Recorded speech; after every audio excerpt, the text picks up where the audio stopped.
Open challenge Edappadi பழனிசாமிக்கு நான் இந்த பேட்டியின் மூலம் விடுறேன். எங்களுக்கு தைரியம் இருக்கு. அண்ணா அறிவாலயத்தில் கூட்டணி பேச்சுவார்த்தையை மீடியா பீப்புள்ஸை வச்சு பண்றோம். உங்களுக்கு தெம்பு இருந்தா, திராணி இருந்தா நான் சேலஞ்ச் பண்றேன்.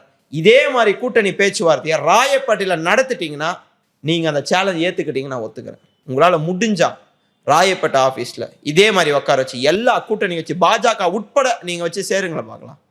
உங்களால பண்ண முடியாது. கூட்டணி அதிமுக முடிவு பண்ணலையா? அதிமுக முடிவு பண்ண முடியாது. அவர் டெல்லிக்கு தான் போவார்.